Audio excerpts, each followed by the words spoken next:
240 perhaps buildings in the day. You're down to about 15 of that. Nevertheless, that building was playing music bands. Anyone knows who Bruce Hornsby and the Range is? Okay. Bruce and Kathy Hornsby own the house just to the right of it. It's handy because if you've been to Jamestown, you may have seen, and I associate this with Weird Al Yankovic. Remember who that is? Her last name, Kathy's last name, is Yankovic, right? Well, her mother is a volunteer for you guys at Jamestown. And, you know, you don't know the greatest one, something else, right? It gives us some great sources to drag in musicians for special occasions, right? So almost everything, every time there's a special event, Bruce Hornsby is part of it. Nevertheless, moving down that way, though, there's a couple more houses we're going to see when we get a little closer. This is, of course, the Victory Monument. It is what it shows up on postcards for the last 150 years.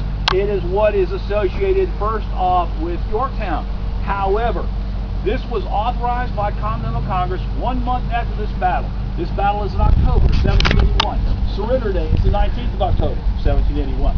1 month later, Congress authorizes this monument to be built to commemorate the victory over the British, right? Okay. I love to pick fun at Congress. We're Americans, it's what we do.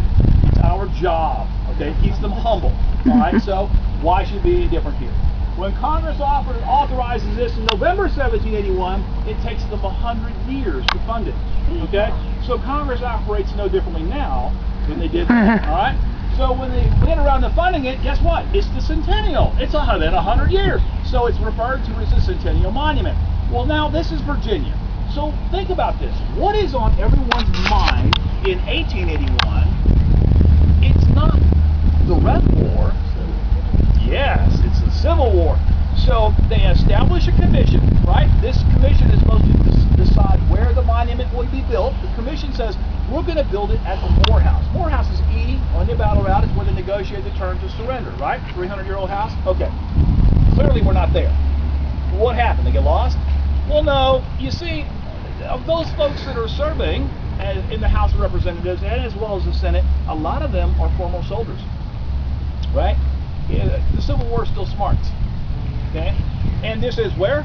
Oh yeah, Virginia, okay? So what does Congress do?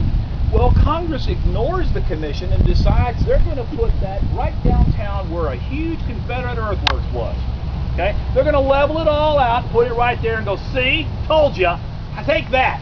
Well, you know what? Unfortunately, Congress, again, is no different than it ever was.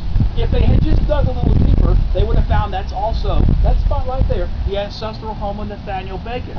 Now, if you've been to Jamestown, you already know who he is. He leads the rebellion against government in 1670.